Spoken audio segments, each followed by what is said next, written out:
His pizza's gone cold. I'm wondering why. He got out of the sewer at all. Morning rain clouds up his window. How do you compete with that? Of course, this is a very special edition of Slash Pages, and now for something completely different. I give you Leo Pond. Hit that beautiful music.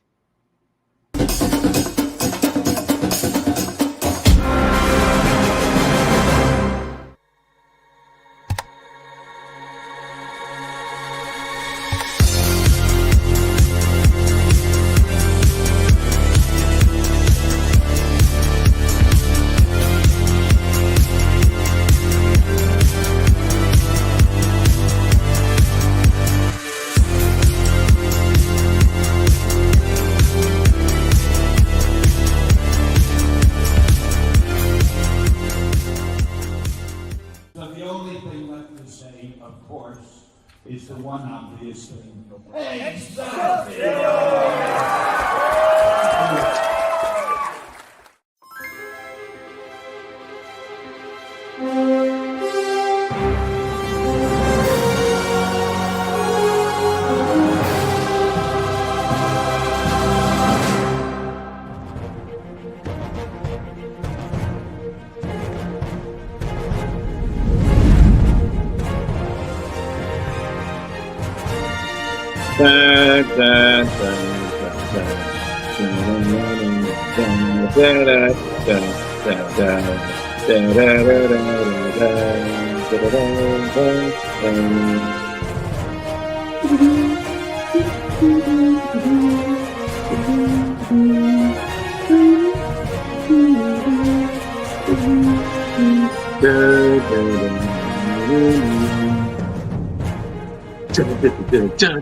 Let's start the show. Here we go.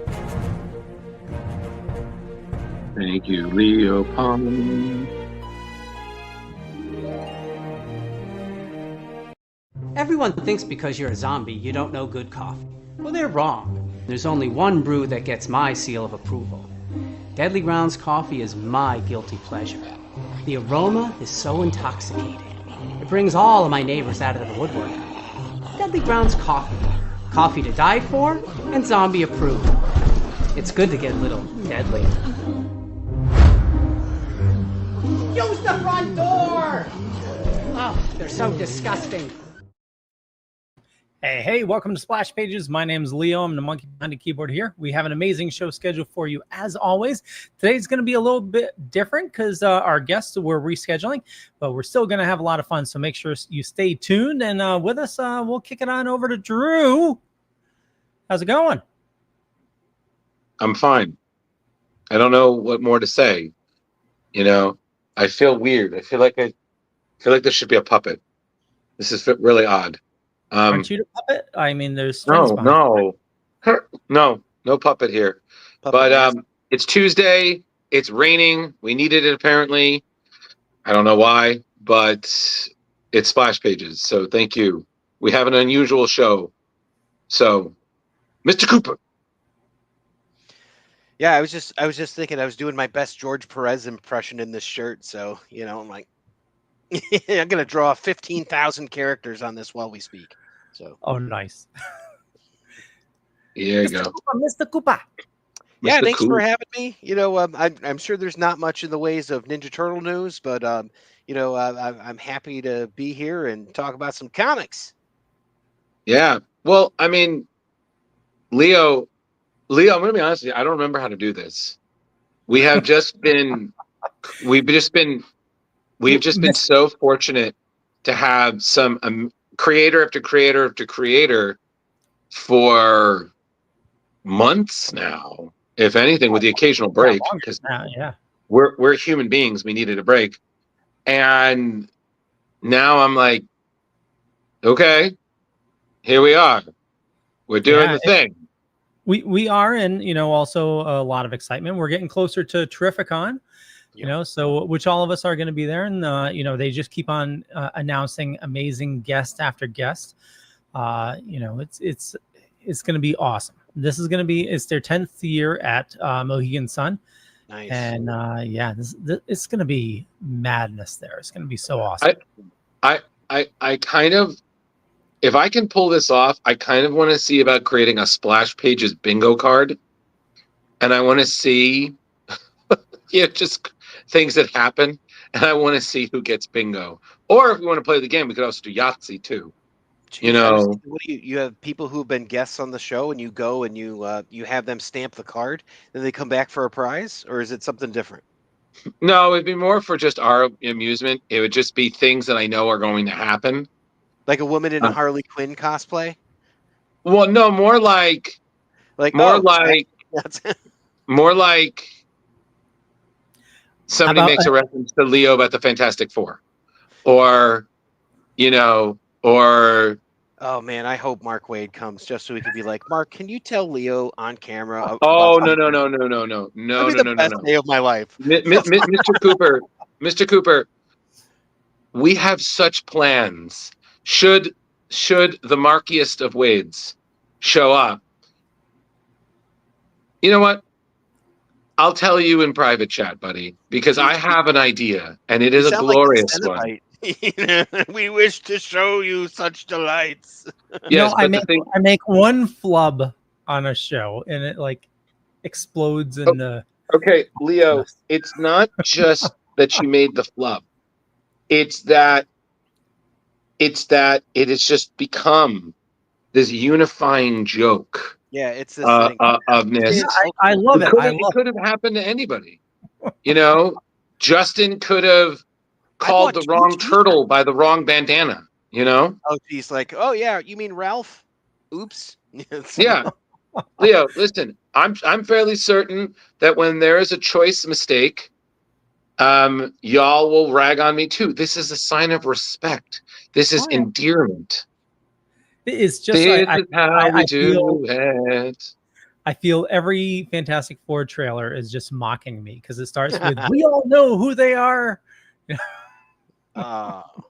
Yeah, man. I'm gonna tell you, like, I started out being super enthused for it, and then like this last trailer, it's kind of knocked it down a bit with the thing with like the big crusty beard. Yeah. I'm like, oh no, where is this going? And look, there's no way it could be as bad as the 2015 Fantastic Four movie. There's no way. It's just what's the sad thing about less that? Excited for it now after seeing that. The sad thing that makes me upset about that is that I know what they were basing. Like that Fantastic Four was clearly being based on the Ultimate Fantastic Four, which is great in its own respect. And if they had just stuck to the source material, it could have been great.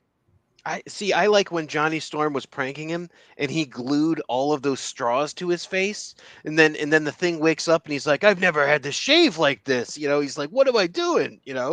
And then like Johnny's just like cracking up. Like I like that. Are you talking about the Tim Story, Michael Chiklis, Chris Evans Fantastic Four, or is that the 2015 one? This was definitely a John Byrne era prank that Johnny Storm had pulled on Ben Grimm. Where he glued some straws to his face to make while he was asleep to make him think that he had stubble and he needed to shave. Oh yeah. You imagine what a pain in the ass that would be too if you use like super glue or something like that on the thing. Then it's like, oh, what are you gonna do? You've got like quarters or like nickels glued to your face.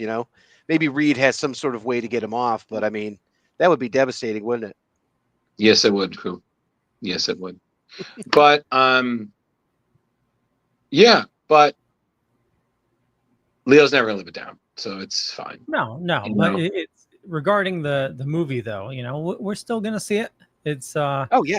Listen, Leo, I have always said this. I'm good for a movie that catches my interest, and we've already talked about it. I'm fine with that, but I just it is. I'm coming to a point where I don't.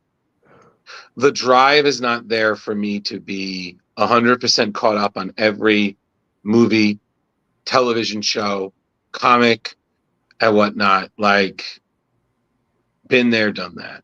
Yeah, like, it's that fugue state of post-COVIDness. Where it's like, oh, we don't have to be here anymore. I think what it comes to is we saw the golden age of Marvel movies. You know, we were there at the beginning. And personally speaking, I feel it's really hard to describe to people what it was like being in a movie theater and Captain America said assemble in Endgame, and the entire theater just erupts into applause. Oh yeah. Yep. I felt Like- that way when Ryan Reynolds said, in Blackest Day and Darkest Night, no evil shall escape my sight. The whole theater got up and you think I'm joking, but I'm not. The whole theater got up and went, yeah! It was one of those things. So Yep. there's definitely those moments that exist. I think the same thing happened when me and Anne saw No Way Home. Like, Yes, yeah, with Daredevil, right? yes, with Daredevil. Look at that. Viewer agrees. Well, Daredevil. No, I think it was when they were all. Thanks, Kari. Oh my God! It was when they were all. The only criticism I had is that when they were all three of them web slinging together, that would have been a perfect time to put in a little snippet of Hero from Chad Kroger. I would have been like, you know what, this is a perfect movie. We hit all of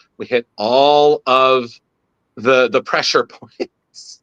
That soundtrack was like an emotional cornerstone of the early 2000s. It really was. But Dashboard Confessionals, Josie Scott and Chad Kroger. yeah, it was a lot just on that. Yeah, it's just Stone like Sour. I said. Yep, and like I said, it was. I'm just looking forward to seeing good comic book movies that capture my attention. Yeah. That, and I'm just going in. I'm like, I just want to see a good movie. Especially, no offense, if I'm paying a movie price, I really want to see this on the big screen. Other than that, I want to see more of whatever Sinners is. Give me more of that. Whatever that is, Right. I want it. yeah, That was awesome. my God, if Ryan Coogler was like, I'm going to do Hellboy, I'm like, yes, please, Please do. because So as you know, I know all of us are, but extremely hyped for Superman. Yes. So I've been watching like all the, bonus trailers and the interviews, and I can't remember exactly what James Gunn said, but he made a comment, and I don't know if he was joking or not. I'm assuming he was, but he said when he got the job at DC, he called Ryan Reynolds asking if he wanted to come back as Green Lantern. And apparently Ryan Reynolds told him to fuck off. that's about right. Listen, the only good thing that came out of Ryan Reynolds doing Green Lantern was his wife. This is the only reason he was like, okay. The disrespect on Mark Strong's name as the greatest Sinestro we will ever see on the big Agreed. screen. No, hands down. Hands down. Also, I'm going to also say, Coop, and again, I know. We're all I've Green seen that- Lantern fans, No, right? I need to also say the late, great Clark Duncan was a great Michael Kilowog. Clark, yeah. And hey, Toma Ray was great too. Yeah, they were all, listen, that was great. We just don't talk about Parallax. Well, it was the thing. Hector Hammond was a terrible choice for a first villain. Terrible. It's like, just make the movie him versus Sinestro. Stop trying to plan for the sequel. Like that was the whole thing. Like Taika Waititi was in the film. Yeah. I think it just comes to is like, it's the same reason why some part of me is like, why is there such trouble with Marvel doing Blade? Like, we had 3 Blades in one TV show with little to no trouble, yet this one movie has taken years, and now we might never even see it. Well, it's because they're all skating uphill. Skating uphill. Yeah. that's what he skating said. uphill. Nicely done. He about to make a name for himself. I can't. You both need to be retired.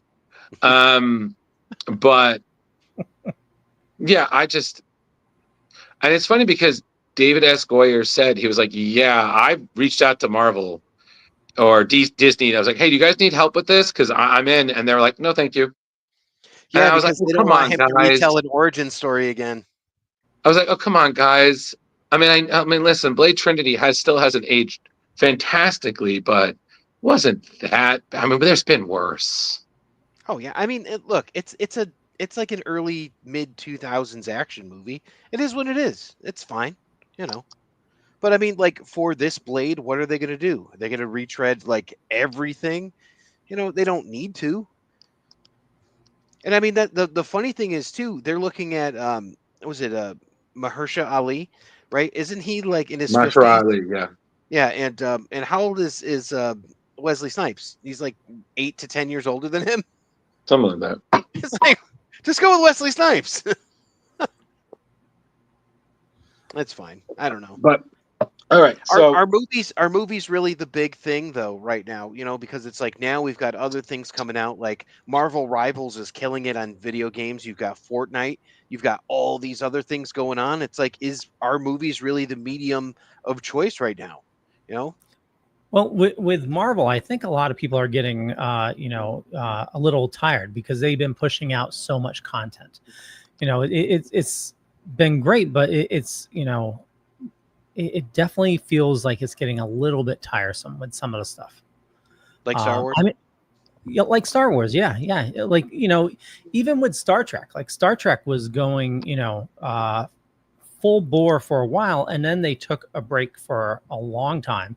And then they came back and now it's I would say better than ever. Like, the series that are out now, you got Strange New Worlds. Lower Decks was friggin' phenomenal. I really enjoyed Discovery, Picard.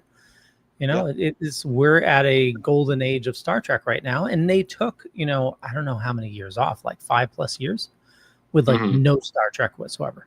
So I think Marvel may need to do something similar. Just take a break for a while, and reset everything. I don't know, man. Daredevil's where it's at. Like if you ask me still to this day, I think the Daredevil series that started on Netflix and continued on to Disney Plus is the greatest thing they have ever done.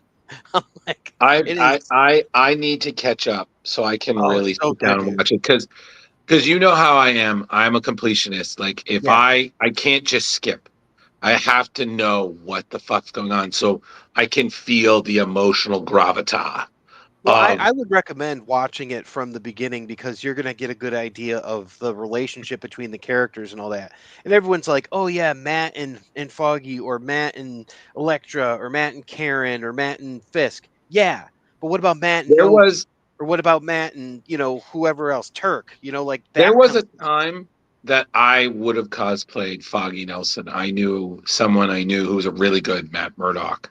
Unfortunately, we're not really friends anymore. But at one point I would have been his Foggy. And I was like, I love MCU Foggy Nelson. I was like, perfect. Just absolutely great. Plus I love that actor because I'm a Mighty Ducks fan. So yeah, he's awesome. Love that guy.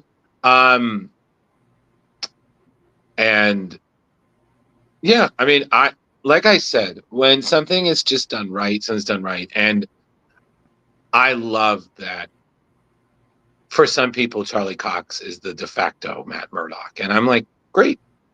Because again, I feel like it's like, I know it's a different way to say it, but you never forget your firsts. But just like us, there are versions of characters that we heard the voice of, or we saw, or whatnot, and that's whom we compare other versions to, like Dr. whether Who. we consciously realize it or not. It's just it's legacy, and not to change the subject, gentlemen, because this is good. But speaking of legacy, I would like to commemorate somebody who is no longer with us, if it's okay with both of you. Please. Yeah, let me the image up. Give me 1 second. You're throwing me off there, Drew. You're throwing me off. I'm sorry, Leo. Again, I love our banter, but we said we were going to keep the show light and breezy, but also move it forward. And Oh yeah. I thought we were doing very much first. That's what I'm saying. No, don't you remember back when we used to do this regularly? We'd do the obits first.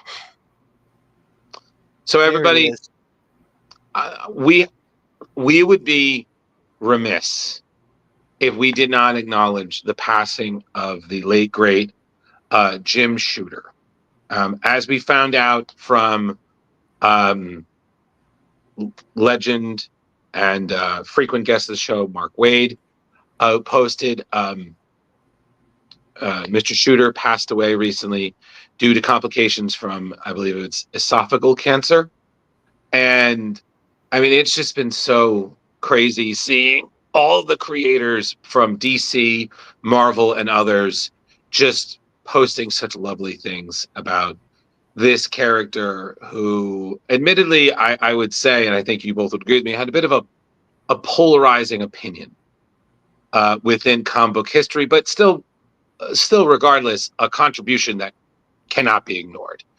I mean, he contributed his first story when he was 14.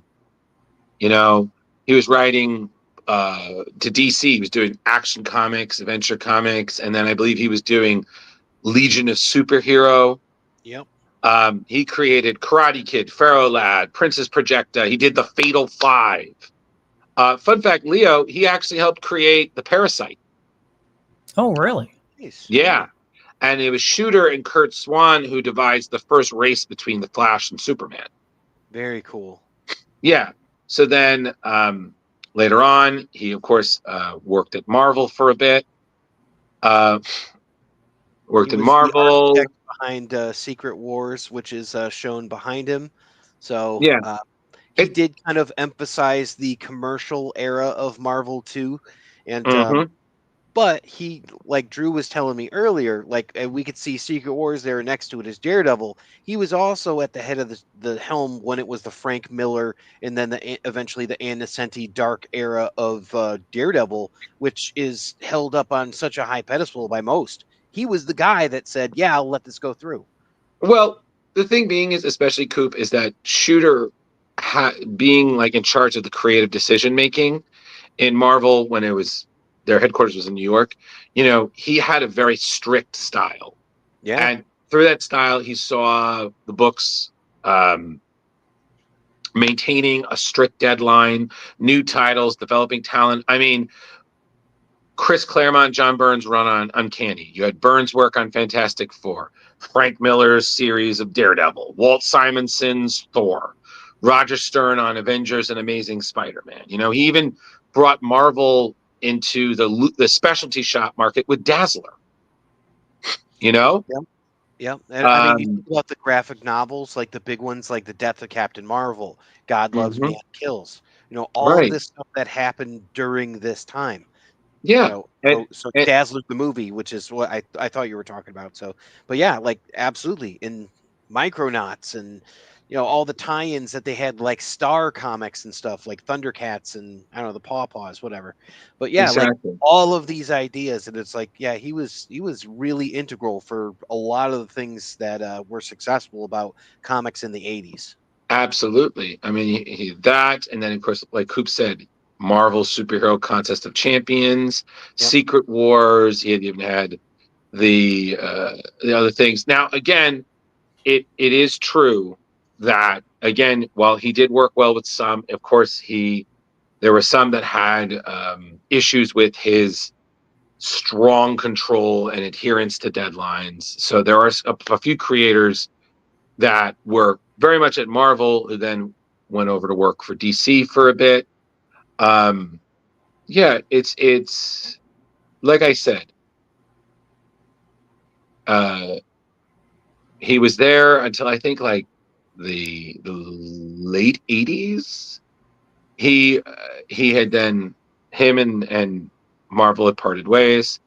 You would be correct, because in 1989, Jim Shooter with Stephen Mazarsky, the attorney, and then Bob Layton were the founders of Valiant Comics. Where you've got your Bloodshot, your Ninjak, your Exo Manowar, Rye, you know, like all of those, Turok, Magnus the Robot Fighter, and Solar Man of the Atom. All of those characters were part of the Valiant line. Right, absolutely. So, you know, and then on top of it, Jim wasn't just, you know, writing. He also was sometimes filling in as a penciler And fun fact: do you ever pick up a book from the Valiant era that was by Paul Creddick? That was actually one of his pseudonyms. It's actually the name of his brother-in-law. So, Oh, fun no fact, kidding. everybody. Yeah. So Is that what's on that? in the comic? '90s, he parted ways again from Valiant. He then founded Defiant Comics, and also founded later on Broadway Comics.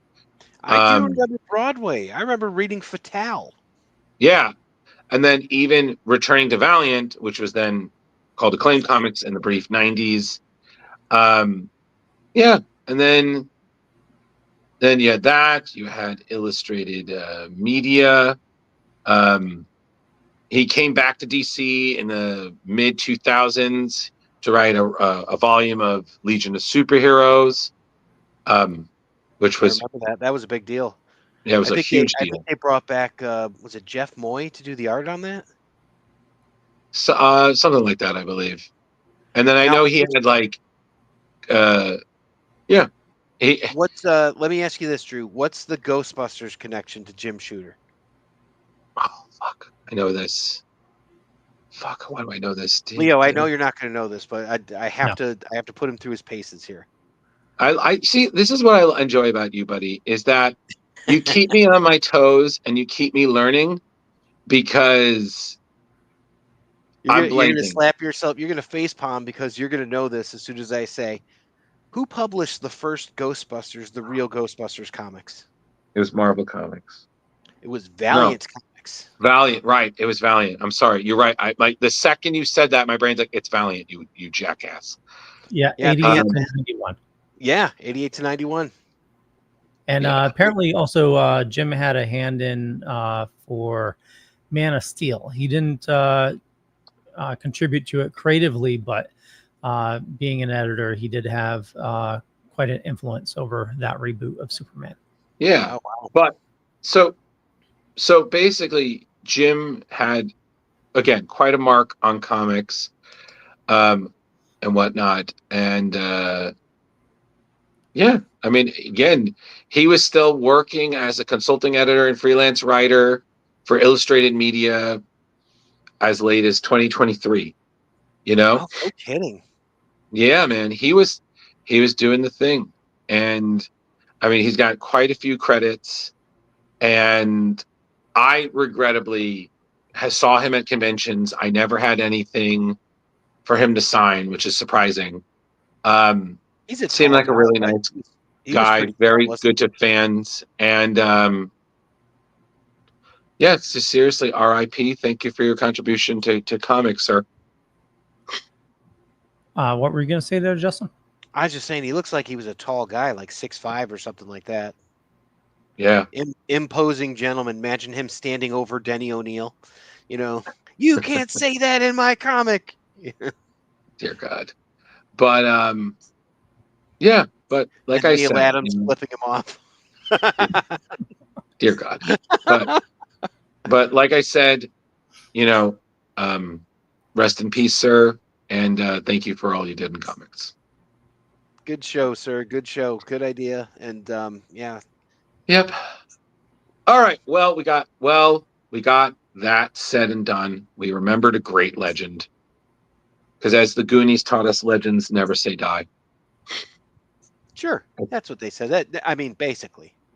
Right? That was the Goonies. Am I right? I mean, you're halfway there, sure.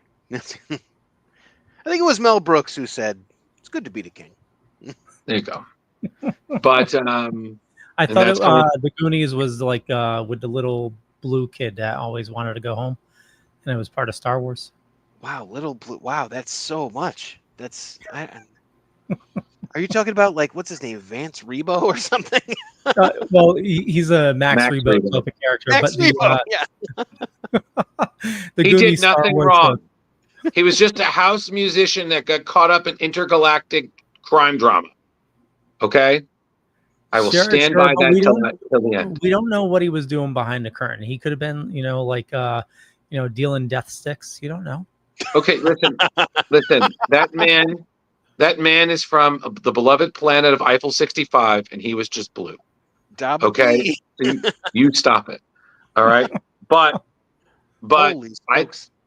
I think the thing to do would to be to cheer up Leo's mood a little bit by switching over to variant watch, because Leo, I know there's one story you are pumped to talk about. Hell yeah, hell yeah.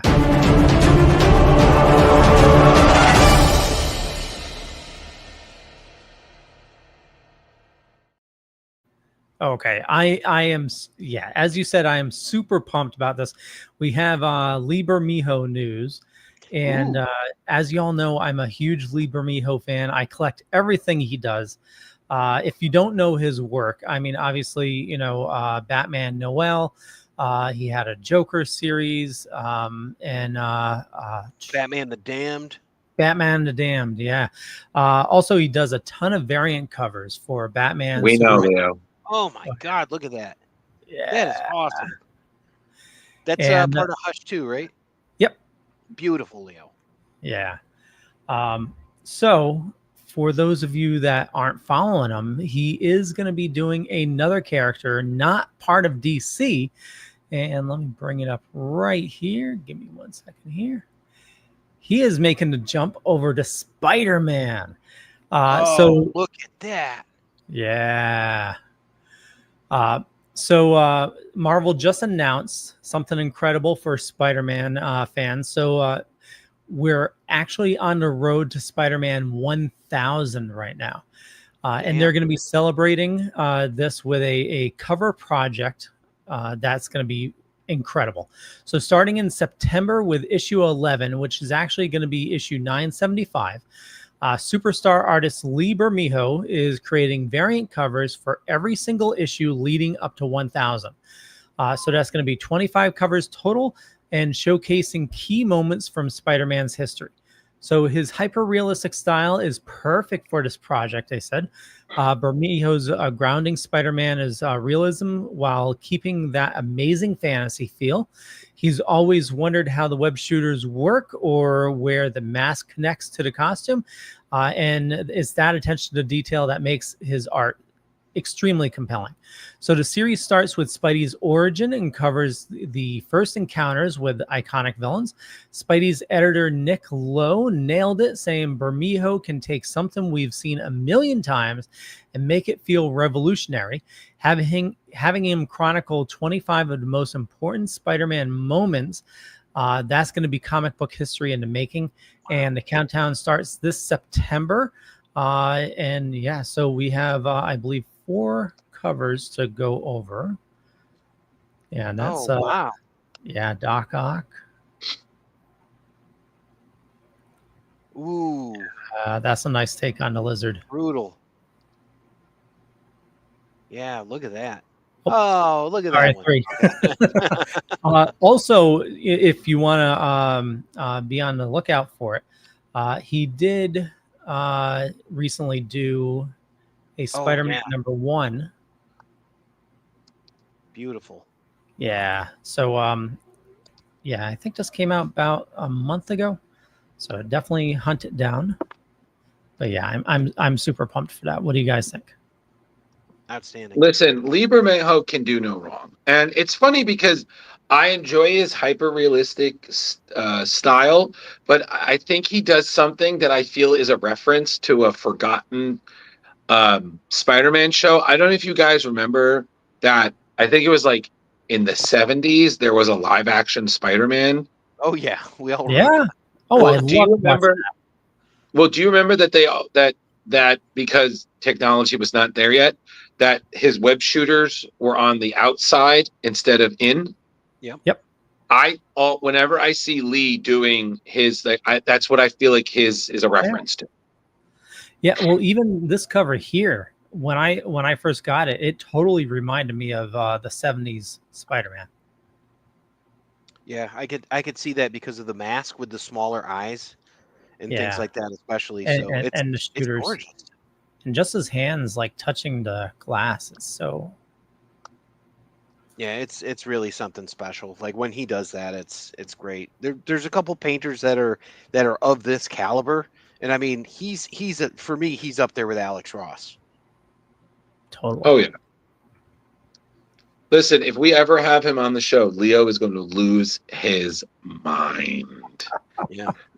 Could you imagine? Can you imagine if we got a Splash Pages cover of a comic book with Leo painted by Lee Bermejo? Oh my God. I can just see it now. It'd be He's just he's sitting there with a Diet Coke and his dog. You know. Outstanding. Well done, sir. Well done. Yeah. absolutely. What else you got? Yeah. Well, So there's one more. There is one more one, and I'm really happy about this one. So, Experiment 626 will invade the 616. So this September, Stitch, the iconic rogue renegade super alien from the animated Lilo and Stitch, is actually going to be starring in a new set of Marvel Comics variant covers. So you could see him on covers of Spider-Man, Avengers, Captain America, Fantastic Four, and X-Men, drawn by a lineup of today's top artists like Paco Medina, Phil Noto, Humberto Ramos, Ben Su, and Luciano Vecchio. These are going to be homage pieces to the milestone of the 100th issue of each of the respected series. So the best way to look at it is Stitch crashes some of Marvel's iconic covers. So you're just going to see the pesky little blue Hawaiian alien causing all sorts of mischief. Like right now, you've got that. That's him with the Amazing Spider-Man 100. yeah, and that's Luciano Vecchio. Yep. And then That's Humberto Ramos. Yeah. Oh boy. Okay. That's something right there. Yep. Picking him up. I think that's Phil Noto. Nope. No, Paco no, Medina. Oh, that's Paco Paco Medina? Medina. That's funny. I've seen All the right. Noto one. That's cool. And that's That's totally Phil Phil Noto. Noto. Yep. That's Gorgeous. fucking funny. Yeah, these look very fun. Oh, they're cute. Yeah. But I think this is a great way to get kids interested in this too, because they're seeing crossover between something they know and they're comfortable with. And they're like, well, you remember that time that Stitch went with Spider-Man and they solved the crime? Well, it's just the cover, but still that leads to the imagination and you can tell whatever story you want. Leo, the Captain America one, that was by Ben Su. So the Fantastic Four was by Paco Medina. So sorry, I just realized I had that wrong. So, and then there's Sorry about that. and then there's I guess they didn't have it released yet, but then there's the X-Men 22 Stitch cover is by Phil Noto. So yeah. Okay, Cool, we're man. good. Got it. Yeah. Just had to be right in case it ends up in the video. Yeah, I appreciate it. So yeah, just to go over this again. So Luciano Vecchio does the Spider-Man. Avengers is Humberto Ramos. And then Captain America, like you said, is Ben Su. And then Fantastic Four is Paco Medina.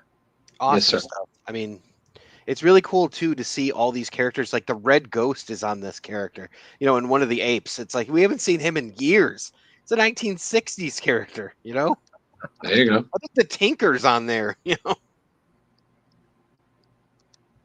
That's fun.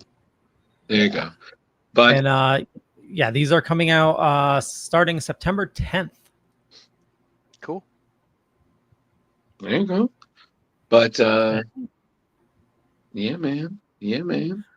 But like I said, those are those.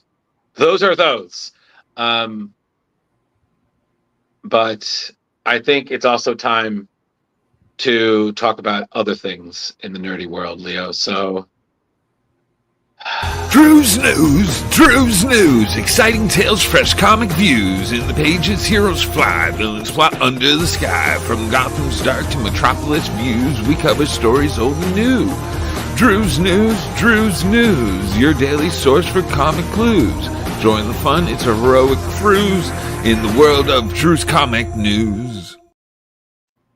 yeah, it's Drew's Comic News, yo. Even on a hot day. All right. So we have a lot to cover. So honestly, let's just bang them out, everybody. Let's just get them done. So Okay. Starting off with the latest from my beloved Ultimate Universe, October. We're going to see the return of the Maker after being away for it's about a year, maybe two. He's going to be discovering that the universe that he's so meticulously crafted with no heroes has basically been thrown off course. So the presence there will then evolve the stakes beyond anything we could have actually imagined, and ushering another new era of ultimate comic storytelling. So these are what is going to be available in October, and already, holy crap, this looks great. So first one is Ultimate Black Panther by Brian Hill and Stefano Caselli, on sale on October 8th. Black Panther returns to face the progenitors. The Voodoo Khan have turned on Wakanda. Killmonger and Okoye are vulnerable while Storm and Black Panther are away. Will the mystic journeys Black Panther has endured turn the tide, and will Killmonger learn what has happened between Black Panther and Storm? So that's issue 22.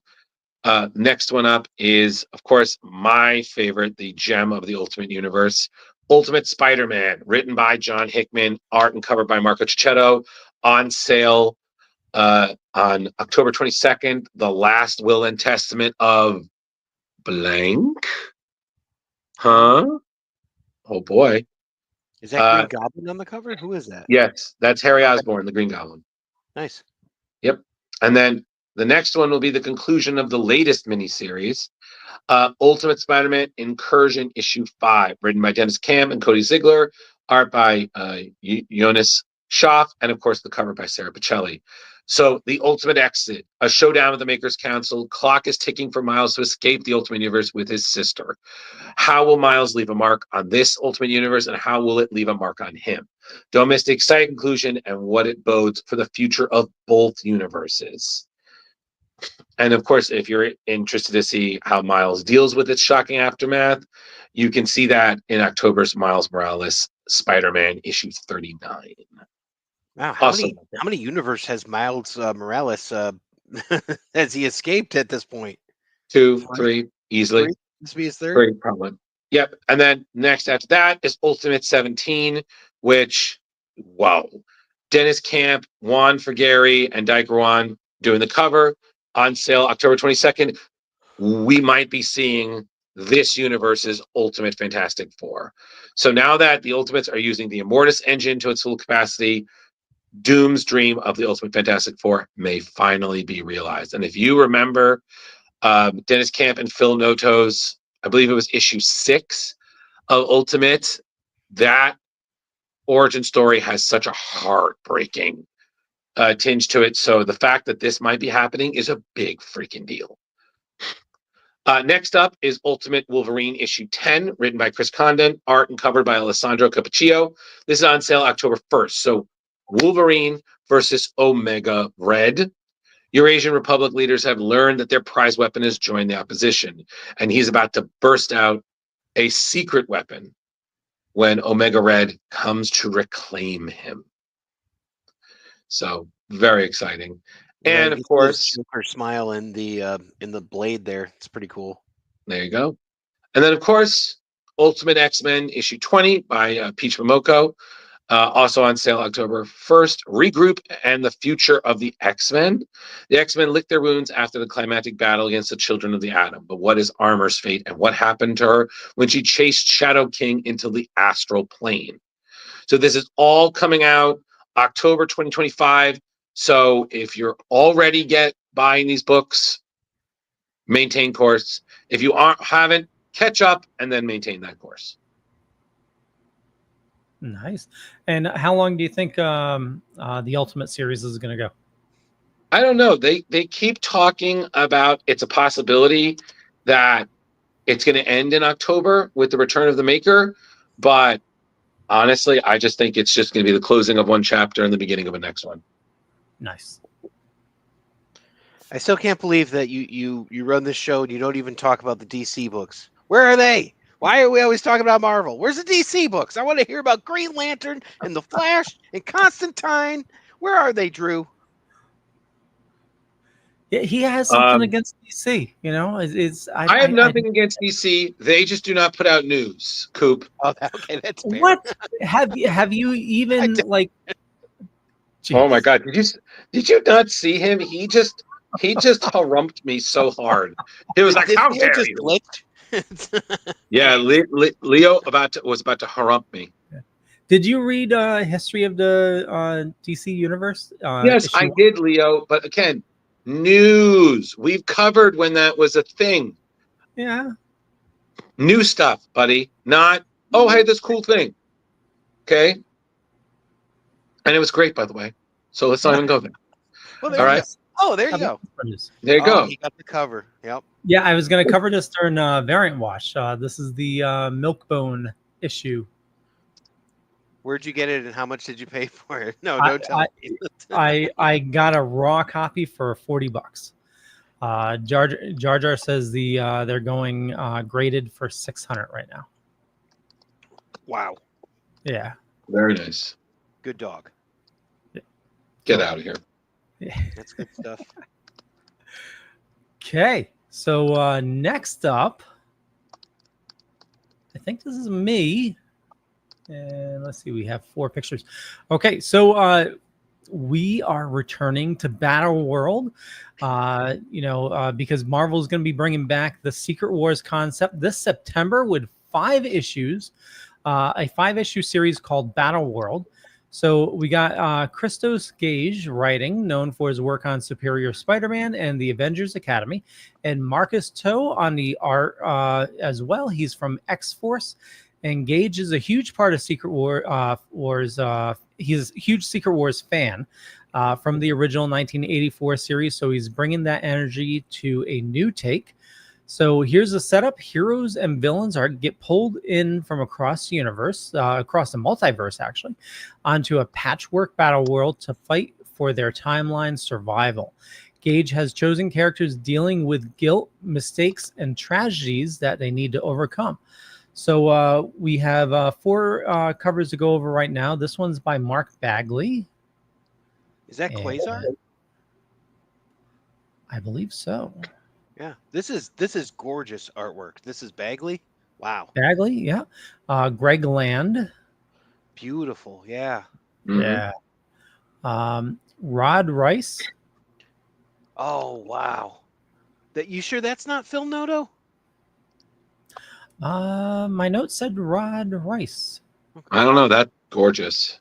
Yeah, that is outstanding. Look at that Luke Cage. And a wraparound cover by Nick Bradshaw. Oh, wow. That's awesome. Yeah. The So second coming of Art Adams. Yeah. So we're getting deep cuts that'll make longtime fans lose their minds. The original Star brand, Ken Connell from the That New was Star Universe. Brand in the first one. Okay. So is showing up. Gage still owns the entire original run, so he'll do it right by that character. So we're also getting Days of Future Past Storm, Kushala the Spirit Rider, and Maestro. The team also includes a very young Spider-Man still raw from Uncle Ben's death, a newly sober Carol Danvers, King Thor from a dead future Earth, and Bucky Barnes from the World War II. So we're also getting Hank Pym leading the charge. So the big bad is going to be Korvac, with some history between Hank Pym and the arcade involving kidnapped Avengers Academy students. Marcus calls this project his dream project. And Battle World #1 drops September 24th. So we're returning to Secret Wars. That's Very exciting. nice. Very nice. That is exciting. Yeah. Again, if you're going to return to it, you got to make sure there's something new to tell, or something we didn't know, because you're just going to retreat what we've already seen. Like, I could just reread the original book. Do you think they're going to bring back Shamrock? No, absolutely not. Absolutely not. Don't worry, Carrie. You can tell Greg Land about that when we see him at Terrificon. So, all right. What's next? Next up, I believe, is Justin. Okay, what do we have? We have White House Robot Romance. Oh This yeah, story this brought to us by the lovely Kari Sanders. White House Robot Romance on September 3rd. Distillery will be releasing White House Robot Romance with writer Chip Zdarsky and artist Rachel Stott, colorist Tamara Bonvillian, and letterer Adriana Meyer. A love Ariana. story. Ariana, sorry. Sorry. A love story between two robots working at the White House. This comic also delves into the political intrigue as the robots Chef 9 and Service 1 prepare to go rogue rather than face being decommissioned. As Service 1 carries classified state secrets in his memory banks, there's trouble brewing between the US and Canada, eh? Um, Chip loved writing this comic, and he called working with his co-creators an absolute delight. He hopes that we will find this and fall in love with robots as much as he has, with some variant covers. It looks like by Rachel Scott, Jill Thompson, Elsa Chartier, Bengal, and Erica Henderson. So this is the first one that we're talking about. So White House Robot Romance, exciting stuff. What do you think? Look at that artwork. Okay. Yeah, so I think this is a pretty cool story. There's been a lot of White House stories recently. There's what was it on Netflix? And The Residence on Netflix, and there's another one as well. I can't remember what it is. Yeah, I don't know, but I mean, it seems like it's a property that's ripe for plucking. You know, Yeah, I mean, totally. personally, I'd love to see something done with Undiscovered Country from Charles Sewell. So you know, like There that'd you be go. fun. There you go, man. What's the next one you There got there, Leo? Okay, next up is, I believe, going to be Drew. Yeah. Oh yes. Yes, nothing like, and it's funny because Carrie was talking about somebody on, I think, one of the shows she was watching, talking about there's no good romance comics, and the universe is like, hold my beer. So, Image Comics is set to debut Artificial, which is a 4-issue miniseries from the celebrated creator Marie Lovett, who did Crave and Violent Flowers, arriving in September 2025. It's basically described as Fatal Attraction meets The Terminator. So the story is going to be blending seductive sci-fi with pulse-pounding horror. So the synopsis is, at the center of it is, most likely that young lady there, Clara, a jaded fashion stylist who signs up for an advanced dating service that provides hyper-realistic android partners. But when her robot dream date malfunctions and turns dangerously possessive, Clara is forced into a chilling fight for her freedom and her life. Lovett calls the series part sci-fi thriller, part toxic romance, and promises a twisted tale of obsession and AI that builds on the sensual, unsettling themes she explored in her previous work, Crave. So this is going to be out September 3rd, the main cover, which we saw by Lovett, and then there's going to be a 1 in 25 incentive variant by Jesus Orellana. Yeah. That's pretty crazy. Absolutely. Let me look at this. I would artwork. totally It's read gorgeous. that. That looks very interesting to me. And Image does it again with taking just like kind of an off-the-wall topic, and looks pretty cool.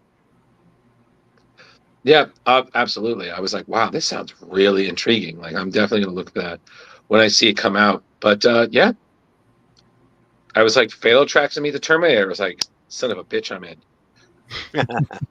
You know? But what do you got next, Leo? Okay, so next. Oh, yes. Yeah. So Marvel just dropped some more awesome news. So the legendary villain Null is returning. I have no idea who that is. So you'll find out in a second, Justin. Okay. Yeah. So Null is returning in a milestone Venom number 250 this October, and things are totally going to get dark for Mary Jane Watson. So if you haven't been following Venom, MJ is currently Venom, and she's currently bonded with the Venom symbiote and doing great as the new host. But Al Ewing, who's been crushing it on all new Venom, is bringing back the God of Symbiotes for the epic confrontation. Nice. So Null's debut was in 2018. He first showed up in Donny Cates' run, Donny Cates and Ryan Stegman's Venom run in 2018. Yes. And he became one of Marvel's most terrifying villains. Essentially, Justin, like the whole world became venomized. It's the King. It's the King in King in Black event, right? Yep. Yeah. Yeah. That was pretty messed up. And also, Null made an appearance, I believe, in the after credits scene of Venom: Last Dance. Yes. Terry Dodson is going to handle the main art for the oversized issue. Oh, that's going to be awesome. Plus, we're going to get a backdrop story from Charles Soule and Carlos Gomez, focusing on Eddie Brock's time as Venom. So after the milestone, the series drops all new and goes back to just Venom with legacy numbering. So Ewing perfectly captures the Null works. He's got big villain juice. And so this is going to be coming out October 1st, Venom number 250. And the Mary Jane has no idea what's coming, and that might be best for her. Null is seeking revenge on the symbiote that helped bring him down. And this is going to be awesome. Definitely make sure you get it in your pull list. Crazy. Yeah. Absolutely. Like, wow. I just, it's just so funny to me, like that somebody is 100%, like keeping track of these numbers so that when it's the appropriate time, it's like, well, this milestone issue, so we're going to go back to, I was like, of course. Oh, yeah. Could you imagine like how difficult that was for Spider-Man? Because they went into crazy numbering. There was like 28.1, 28.2, and then they keep track on the inside cover. If you ever take a look at a comic book, they'll give you like the legacy numbering on the inside of it. So, Oh, geez, look what Kari says. Mr. Spitlick gets venomized. Yo, don't even.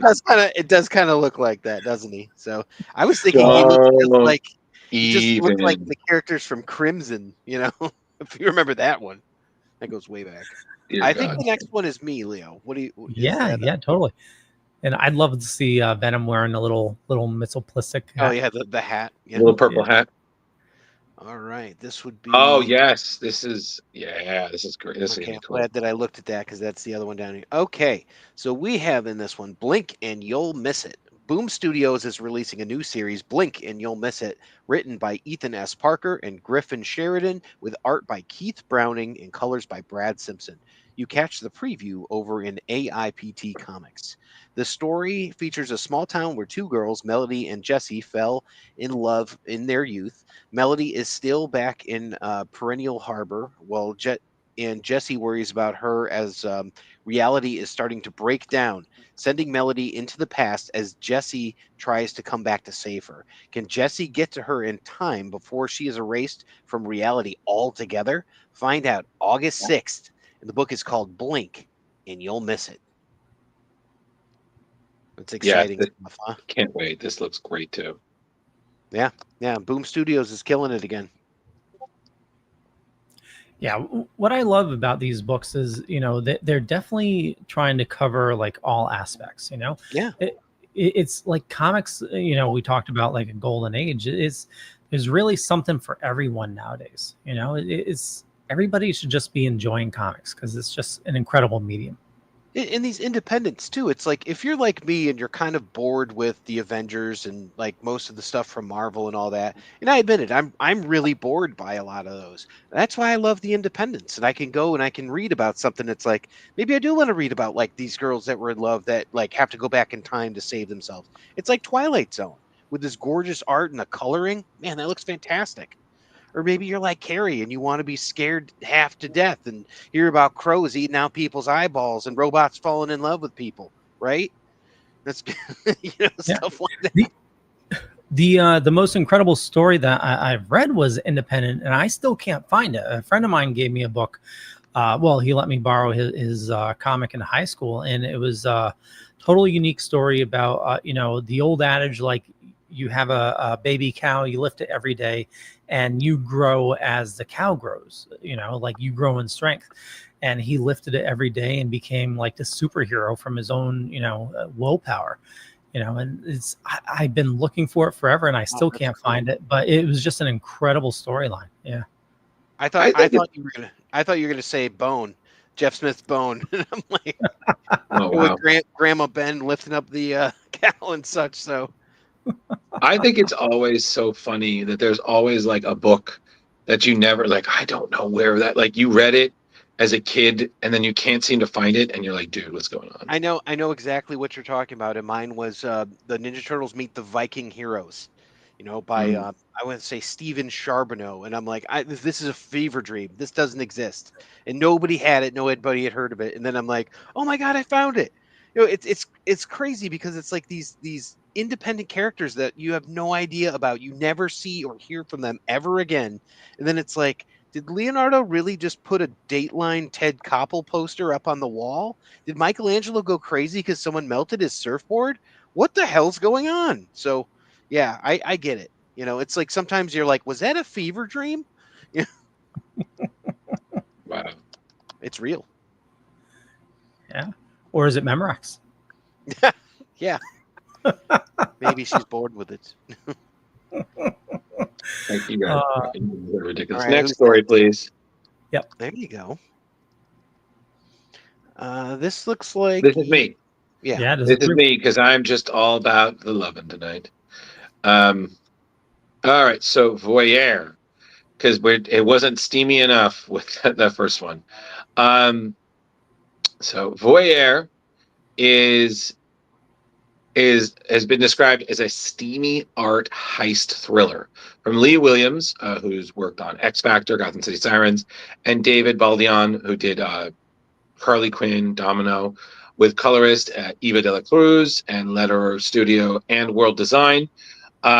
Williams and Baldeón are collaborating again. Their previous collaboration was on DC's Power Girl. So the plot has been described: a little White Lotus, a little Lifetime, and it's going to be a 5-issue series starting on September 10th. So the synopsis is: as head of security for upscale Thai resort Cove Kingfisher, Rook has access to absolutely everything. From his office, he can punch into any closed-circuit camera on the island and see what the guests are up to, and trust us, he's seen it all, or so he thought.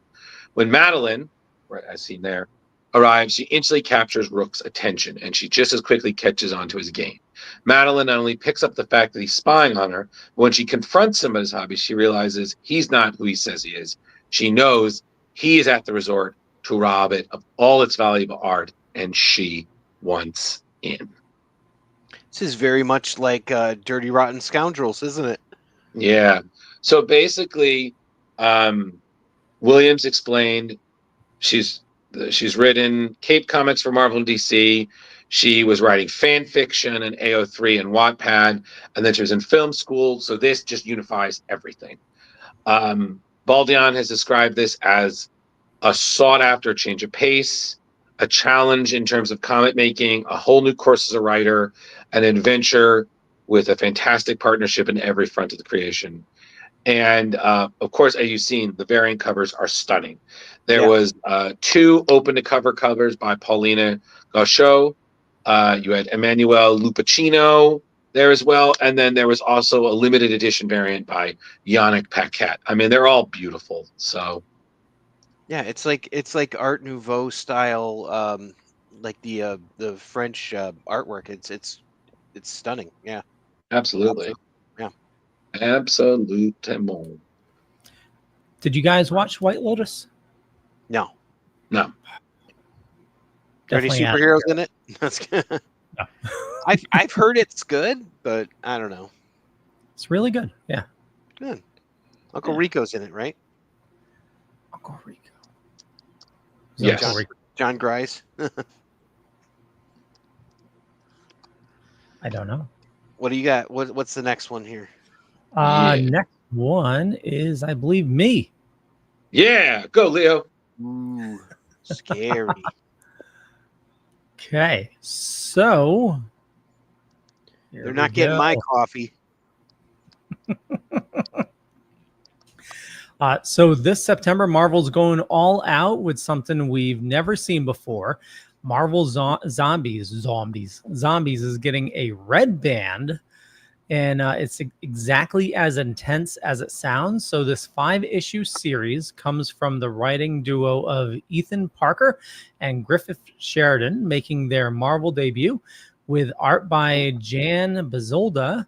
And here's the kicker. This is polybagged with a parental advisory because Marvel's unleashing the full horror potential with no limits on gore or blood or violence. So the premise is brilliant and terrifying. Remember the Fantastic Four's origin story? Unlike me. That space flight that gave Reed, Sue, Johnny, and Ben their powers. Well, in this universe, they came back as flesh-hungry zombies instead. So we're talking about rewriting Marvel's entire history through a zombie lens. We're going to get special covers. So this one's by Greg Land. Oh, and my notes by the just way. went down. Yeah. And then Hey, Greg Land has been busy. Oh, yeah. Ooh, look at that next one. Oh, yes, this is me. No, I'm not done yet. Oh, this is you. I am so sorry. Yeah. You're right, Leo. My apologies. This is Ryan Brown. Which Ryan Brown is that, though? Probably Gary Brown. Okay. Probably. Clayton Crane. Nice. Scott Kobelish. Damn. I Always love great. that one. Yeah. Always great. And this one looks like a collaboration between Greg Land and Rochelle. Yeah, look at that. Yeah. So There you go. Parker and Sheridan call this a dream project, describing it as viscera-drenched, blood-soaked, gut-covered, basically everything you'd want from an R-rated zombie film or R-rated Marvel zombie story. So these guys love the Marvel universe, and they're going to just love tearing it apart. So the series hits major Marvel events like all the original Secret Wars, but with undead chaos infecting everything. And this is going to be hitting September 17th. And make sure to get your polybagged covers. Yeah. Interesting. Yeah. Is that something that you guys are going to buy? Like, would you buy like the polybagged zombie book and then open it up? I don't think so. I think I would rather read it digitally, to be honest with you. I don't need the polybag. Yeah. There you go. Oh, apparently you're not supposed to keep it in the polybag. I believe it damages the book. Which is odd. I have polybagged Wizard books from the 90s, so, and the polybagged Marvel. I did pick up the Red Band Wolverine that was polybagged. Yeah, the Wolverine one by Greg Capullo. Yeah, that's it was supposed to be like ultra-violent. So, I mean, I don't know where else they're going with it from here. So, I mean, it seems interesting, and I'm sure I will definitely get around to it. But like I said, I'll probably read it digitally just because I don't know about the polybags. You know, it's it's crazy. Yeah, it's going to be a good read regardless. Yeah, I'll check it out. Yeah. Okay, and I believe you are next. All right, with Deluge. Okay, so we have Deluge Cold Open. Ignition Press will be releasing Cold Open for Cullen Bunn's contribution to their new line of books for San Diego Comic-Con, or SDCC, in their press room 643G. Along with copies of the comic, those in attendance will also have available to them exclusive merchandise, including Riley Rosimo t-shirt, a face mask, stickers, enamel pin, and Cullen will be on site for signings. The book, written by Cullen, with art by Marika Cresta, colors by IDW Comics legend Rhonda Pattinson. There's the Ninja Turtles connection there. And lettering by And World Design is a tale of thrills and chills following a group of women trapped inside a flooding prison with deadly monsters as they fight for their freedom. Sounds horrifying. Covers are by Crestia and by Becky Cloonan. So per Cullen, for decades, I've been driving by this old crumbling overground ruin of a building along a highway in Missouri. It's a place of mystery that I started researching. In the ruins, there are all that remain in a correctional facility that flooded in the 90s. Over the years, a story started to form. A story of guilt and innocence, regret and anger, sin and redemption, and an awful lot of horrific happenings. Bunn said, I love this. This is the first of my books with Ignition Press. Then he says that it really represents the wild and unexpected stories of flood stories, in a flood of stories, if you will. He said, "Wink." But I'll be bringing to the world in the days to come. Ignition's cold open titles are self-contained stories that will introduce us to the world, the stakes, the characters for larger stories to come. The issue will also have extra material from behind the scenes, sneak peeks, and info on how to get it through regular retailers. A date has not been set for this for regular retail sales yet, but keep an eye out for it. And it looks like San Diego Comic-Con is going to be where you drop the info. Yeah, there's the face mask and the T-shirts and all that. Looks like a lot of good tie-ins. Yeah. I just thinking about a prison being flooded. Like, oh my God, that must be so. Everything about this scares the crap out of me. Thank you, Kari. So it's I was excited because the colorist is Rhonda Pattinson, who's longtime IDW Ninja Turtles, started out doing like the series from 2011 and all that. She's a legend. So that's She's a legend. A legend. Oh boy. Is there any other news? There's one more, and it's me. Thanks, Kari. So I am extremely psyched about this. Oh, wait. Is it that one? All or Yes. Oh, okay. Roll out, Leo. Oh my God. Okay, so if you are not reading the new Transformers run by Image, you are friggin' missing out. So two heavyweights are going to be taking over Transformers this October. So we're going to be getting Ryan, Robert Kirkman, and maybe his brother Ryan. He doesn't have a brother. Well, anyway, or not that I know of. Anyway, Marvin Kirkman. It's your cousin, Marvin. Oh, love it. So Robert Kirkman and Dan Mora are taking the helm. So obviously, you know Robert Kirkman from Walking Dead, and Invincible, and Dan Mora, one of the most iconic Batman artists, other than Lieber Mijo. So he's so hot right now. Yeah. Lieber Mijo, he's so hot right now.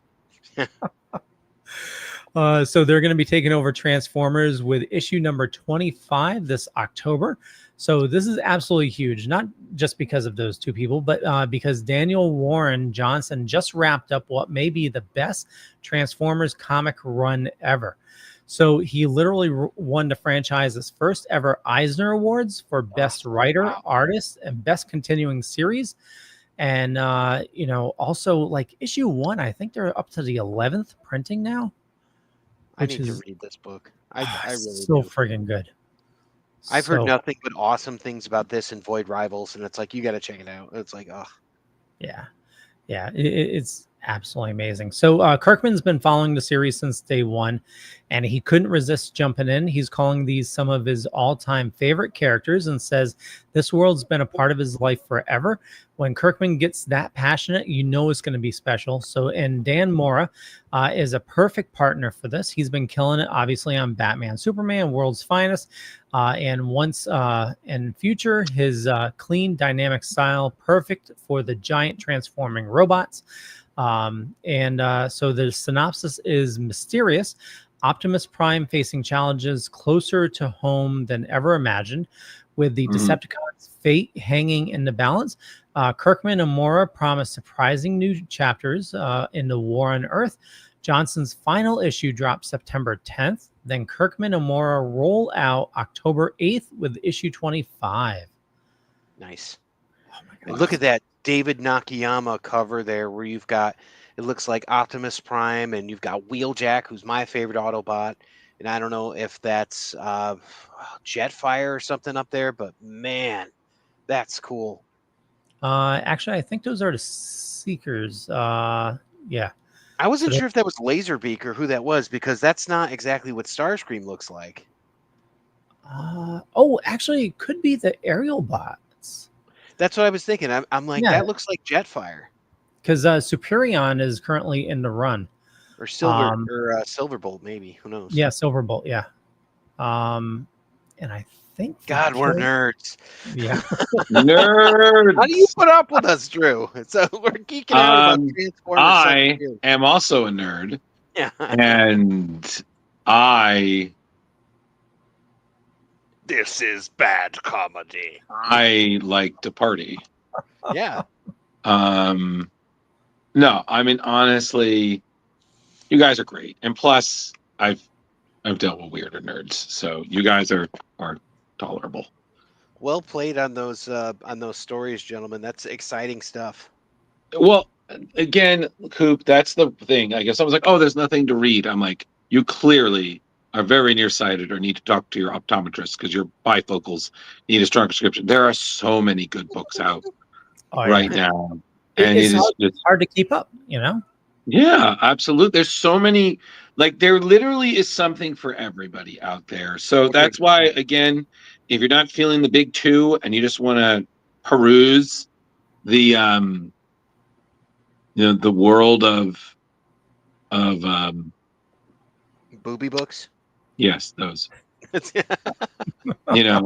just want to peruse the independents, there are so many choices. And that's why I gotta be honest with you guys, I love when I meet someone like a new friend or a friend of a friend, they're like, yeah, if they can get into comics. Do you have any recommendations? I was like, take a seat. This is going to take a while.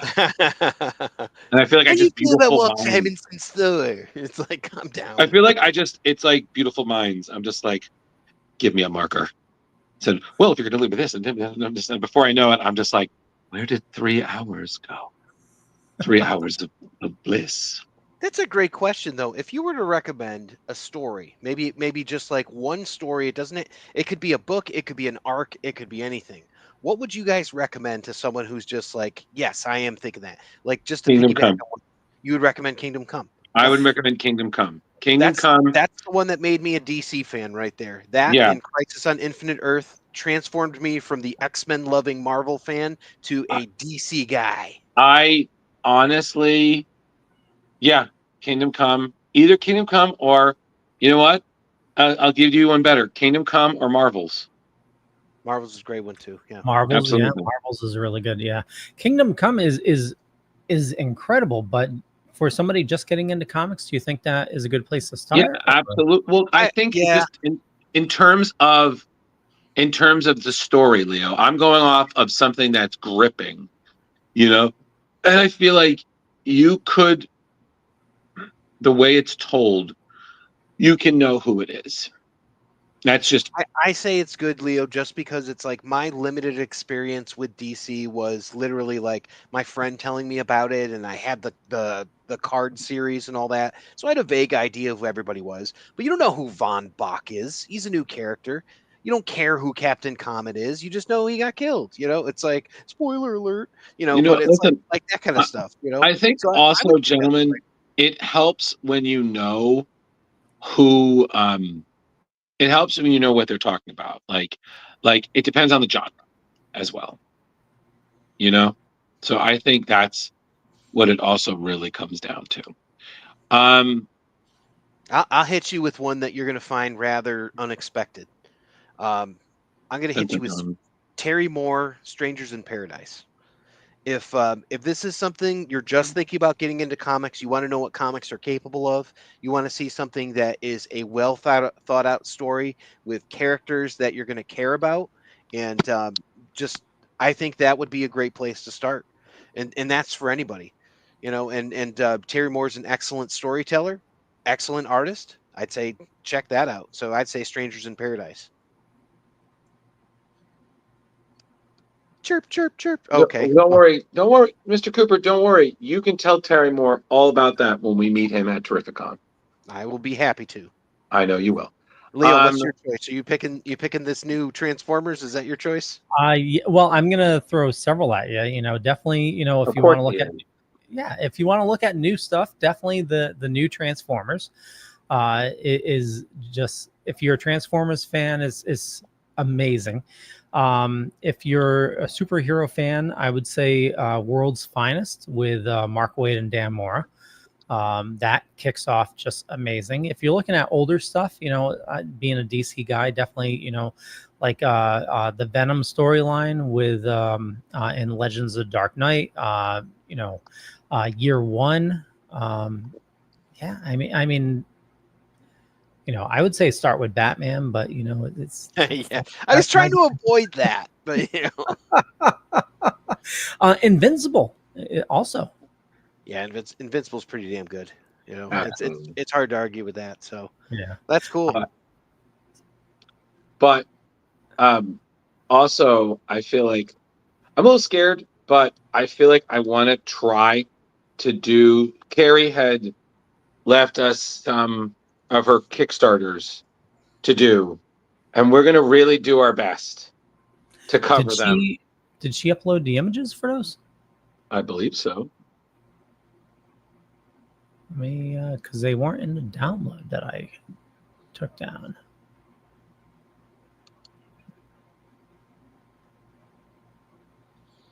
Talk amongst yourselves while I figure this out. So Dude. I did subscribe to a pretty good Kickstarter recently. There's a really cool one that they had from Palladium Books, who was doing a re-release of the Ninja Turtles RPG game. And that was something that we just found out that they went to the printers and they're printing all the stuff. But like all the extras that they have is you can get like character specific dice for it. So you get like a Michelangelo set, or you get like a Donatello, Leonardo. And oh man, it looks really cool. So that's something that's exciting. This has been like 2 years in the making, and it's the re-release of the Palladium the RPG with all new art in it. Oh man, it's so cool looking. We can't wait to get our hands wrapped around it. I got to see these guys at Granite State, and they were just super excited about the project. They got Freddie Williams II to do artwork for it, Jim Lawson, Mike Ruth, just some really cool people contributing to it. So that's a fun Kickstarter. Oh, there you go. That's pretty boss. I'm not gonna lie to you. Yeah, I'll be excited. So I do have the links. We'll go over these. Okay. I will do my best. Kari, if you're watching, you Kickstarter guardian angel, you. Okay. So let's start. Which one's that? Is that Sanctuary? Yes. Okay. So. God, I do need Kari, I'm going to do my best. Dun dun dun. So Sanctuary. Basically, Sanctuary is a single issue sci-fi lighthearted Mad Max type story written by Austin Hamlin with art by Colton Strathman. This project is a complete story told in one issue with superb dialogue, page-turning action, and it will be only funded if it reaches its goal by Sunday, July 6th, by 5 o'clock CDT. So this is basically 5 days to go. If you just look at everything there, I mean, you've got stellar artwork. Look at that. That is just gorgeous. Looks like an 80s independent comic is what it looks like. It's got that nice feel to it, So the synopsis for it is Leroy and Megan have had to do unspeakable things to survive in this dystopian world. That is, until they discover their sanctuary, a place full of greenery, water, and regular nonviolent people. Their nirvana gets disrupted when a gang of cannibals led by Bloodbeard finds the sanctuary. Leroy and Megan must team up to take them out. So what we're looking at there are a couple of the preview pages. Leo, you're just forwarding through, and it's just, I was just going through the team. Yeah, do you want me to go back up? Yes, please. Thank you. So you're starting up top. No. To the covers, Leo. The color. Okay, right here. So you got the main cover there, and then below you got cover B by John Bivens, cover C by Kurt Belcher and Seb, and then of course at the bottom there you see the team. You got Austin Allen Hamblin, who's done a smattering for work for other publishers, both mildly mainstream and other. He's worked with the great Phil Hester, as well as Andy Parks, and he's best known for writing Big Guns, Stupid Rednecks, Smile If You Farted, and The Adventures of Punk and Rock. His collaborator is Cole Strathman, who, is basically worked in a lot of independent comic book spaces, done a couple short stories, self-published, lives in Topeka, Kansas. You got next to them, you got letterer John Ira Thomas, variant. You got all our great variant covers and our variant cover colorists. Yeah. So honestly, this looks absolutely great. And like I said, if you're liking what you're seeing, especially if you like the synopsis, support the Sanctuary. Give them their money. Nice. Yeah, I mean, they're already, from what I see here, they've already, I think they've reached their goal. They're backed, but they still got 5 more days to go. So, hey, help them get those stretch goals. Absolutely. Yeah, they're at 1,600 out of 1,000. So yeah, they did. Fantastic news then. Good. Oh. There you go. All right. So next up. Are you sure you want to cover this? Yes. We love the creator, but she does a crazy amount of stuff for her Kickstarters. Okay. Carissa Grant, dear God woman. The latest from the great Carissa Grant and Worthy Chaos. Horror Supernatural Comics 1 through 14. So, Worthy Chaos series is back with issue 14 of 23 from their hit series Redemption. The issue is going to be 28 pages long, already been completed. This project will only be funded if it reaches its goal by Saturday, July 5th. Again, we have about 5 to 4 days. So if you don't know about this series, if you love Buffy, Resident Evil, Silent Hill, horror, and supernatural, this is your series. Carissa is one of the hardest working independent creators that I think we've had on the show. Homegirl puts in 100% on everything, and every Kickstarter she has rewards like you wouldn't believe. Literally, it's like a casino rule. Everybody's a freaking winner. You know? Yeah, I think Kari even said that Carissa like broke Kickstarter because she broke Kickstarter rewards. Yeah. It is the first thing you see when you look at this thing in Kickstarter. So the creativity for not only doing a story, but these ideas, like Kari was showing us these little like plush toys that she had based on these characters. And from what I heard, the people were going nuts because she was doing like these obscure characters. It's like, oh, check it out, it's this. And I'm like, oh, that sounds really cool. So she's got some cool stuff going on, man. She really does. And the issue is done. It'll ship between 2 to 6 weeks. There are a ton of things. You got covers by a variety of artists like Jonas De La Costa, Victor Medina, Vince. How is that a practical outfit there? Ivan Tao. I get it, but you know. And then just look at some of those great interior pages. Oh, those and are cool. there was already the Derek Chu cover, which I'm like, wow, amazing. Issue 2, Ivan Tao cover. And then, yeah. So again, you have all the add-ons, you got all your reward tiers. Every tier has a different, just essentially it's you start off and you just keep adding to each tier. It's phenomenal. There's so much, man. So regrettably cannot summarize it in a way that I feel does it all justice. But A The Lego. Lego. Yeah. Man, Like- she is something else. This is Like- exciting. again, there are so many things there. What's like- the name of the Kickstarter so folks can go and find it? It's Worthy Chaos Redemption. Worthy Chaos Redemption. Check it out on Kickstarter. Yep, and they have already been doing great. They've already quadrupled their pledge goal. So support them as they have 3 to 4 days left, and back a good collaborator who we've proudly had on the show more than once, and she's always such a great delight. We should see about getting her on later. Point is, yes.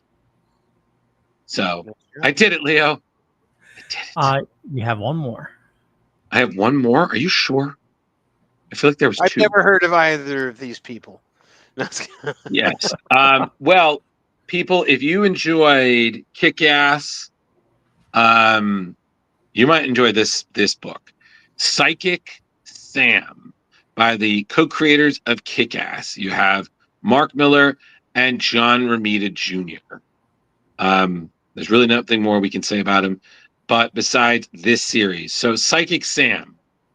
Come on. Bring up the images. he wants you to Right. scroll down a little. No, Leo. No, it's not actually Leo I needed. So the synopsis is Sam Nicoletti hears a voice in his head the day before something bad happens. The voice tells him the name and the address of a murderer, and if he ignores this voice and his person dies. At first, he thinks he's crazy. Then the bodies start piling up, and he realizes, I need to do something. And after a while, he hears about a murder that's so horrible, he needs to intervene. What would you do in this situation? You call the cops, they think you're crazy. Or do you take matters in your own hands? Because if you don't, innocent people are going to suffer. And similar to what he's done for Miller World Productions, this is already in the works to be a major movie from the producer of The Gentleman and The Wrath of Man. This is a mature 18-plus book. And as you can see, it's the same kind of quality art that you'd expect from John Romita Jr. And the rewards are just, the tiers are ridiculous. You've got graphic novels, you've got signed graphic novels, signed hardcovers, special editions, trading cards, hats, shirts, elite levels. There's even a Psychic Sam God level package. Where and I still love this. If you pay that amount, which none of us You have to read can a Mark afford right Miller now. story. If you pay the God level package, you will be, your likeness will be drawn into one of the issues as a murder victim. Wow. So, and plus, you get 4 everything spaces else. exist, so you'll have to be quick. Yep. Let me see. And it's pretty much it's already doing, it is funded so amazingly. It was pledged 27,476. It's now at 87,571 Nice job, guys. with 7 days to go. So, yeah. And you're saying Guy Ritchie is working on a movie? I wonder. I mean, he's the one that. Oh. Well, maybe it's the guy that did the Gentleman TV show. Maybe. Well, All I know, you said Wrath of Man, and yeah, I think Guy Ritchie did The Gentleman too. Oh, there you go. Yeah, he did the the movie. producer of the Gentleman and the Wrath of Man. So it's going to star Charlie Hunnam then. So we'll see. But point is, wow. Well, Wow. Hugh Warren was the producer. Guy Ritchie executive producer. Okay, cool, Leo. Okay, fine. I am so excited that if you are excited for this, good for you. Yeah. Right? Yes. Excitement. What's the word I look for? I think that's it. Did I miss one? No, that's I think that's Psychic Sam, Worthy Chaos, Sanctuary, and Cullen Bunn, which was covered earlier. And Kari was just saying she did break Kickstarter again, over 100 add-ons and 50 plus reward tiers. And then she said, "Oh, sorry, go ahead." And then Kari was just saying that I guess there's another one. There's a Cullen Bun RPG one left. Thank you. I don't have that one, so if you have it, Drew. No, I'm looking at the description. Yeah, the yeah, Cullen Buns, Quinn and Codex RPG, and Demon Rot Dungeon. So I think that's it right there, Leo. It like is 3 days to go on this one. Pledge of $400 goal, 1,170. So it looks like they hit goal. So that's good news. Yeah, and it says a meat grinder dungeon for adventure souls, and the rules you need to play it in print. Yep. Cool. Right. So now I think I got it now. Okay. So yes. So basically, yeah. Oh wow! Look at that. This is a rules light role-playing game designed to be easy to learn and easy to play, allowing gamers to focus on having fun, rolling dice, and telling stories together. It's a meat grinder super dungeon that will be published level by level online. Neat. So it's going to be funded if it reaches its goal by Saturday, July 5th. So 4 days to go, everybody. Look at this. It looks very similar to like a D&D character sheet right here, where you get that. You pick your hustle, your brains, your agility, and that's a hill. So, okay, so in your hill. So yep. Nice. This seems like it's going to scratch that that gory sort of horror itch if you've got one. And basically, it launched this earlier this year. You can get a free digital copy of the rules. And then if you're interested in the Demon Rot book, it collects its dungeons 0 to 3 in a neat numbered and printed edition. There's original artwork from both magazines and the cover. And yeah, I mean, like I said, it's a light role-playing game developed by Cullen Bunn. And you're going to have everything. Warriors, thieves, magic, monsters, much more. Everything for an epic quest with your friends. Gypsies, tramps, and thieves. Why not? There's a map. Yep. I miss it when games came with maps. Like they don't give printed materials anymore. And then on top of it, there's so many add-ons. You got like a journal add-on. Not bad for a short campaign too. For a 10-day campaign, that's pretty cool. So it seems like if you knew this was coming, you were ready for it. And based on this, it looks like people were ready for it. Absolutely. I mean, it looks fantastic, and I'm not even the greatest D&D fan, and I'm just like, wow, the attention to detail. But again, we've had Cullen on the show. The man very much knows what he's doing, and just absolutely amazing. You know what I mean? Well, guys, I got to tell you, I have just now finished my cup of Deadly Grounds coffee. So, what flavor? Well, that means that we're done with Kickstarter, and hopefully I did Kari justice. If I did, I'm going to hear all about it tomorrow. But yes, everybody. So, Crazy Sauce McGee, just Crazy Sauce McGee. So many great Kickstarters out there. Please give them money if you can. And I don't really think there's anything else. So I don't know, Jill. Hold on. Oh, everything is available free digitally. That what we've just described is for the collectors.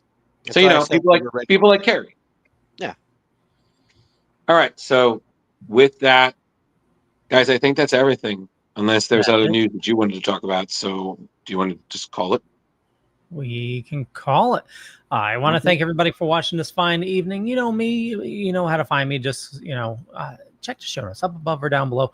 I do a bunch of stuff. You can find me here on Splash Pages, and Justin's going to tell you some other stuff that I do with him as well. But more importantly, follow the awesome people on the show, Drew, Justin, and Kari as well, who couldn't make it today. But speaking of that, we'll kick it over to Coop. Check out the articles on the Splash Pages Comic Book Club website. Then you can check out the other podcasts that Leo and I are on. One is called Comics Paradox, about a journey through the Omniverse, where we tackle books from Marvel's What If series or from the DC's Elseworlds. We talk about Amalgam, Tangent Comics, things like that. Millar World. Okay, that's it. But you can also check us out on a show that we do called The Dork Knight, where we talk about everything Batman. And that's hosted by two people, Leo and I, who love Batman, and Brandon, who finds him mostly tolerable. So you can check us out on those shows. Also available on thedorkening.com. Awesome. Mr. Drew. Hey. So dramatic. Look at that. Indeed. So basically, hi, everybody. Thank you for staying with us as we have this wonderfully unorthodox show. It used to be quite the norm back in the day.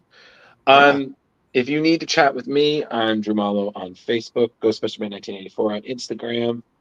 I'm also on Blue Sky, Drew Mollo as well. I'm everywhere, and as such, I'm very busy, and thus I'm also always exhausted. So if you interrupt my nap, it'll be the end of the world.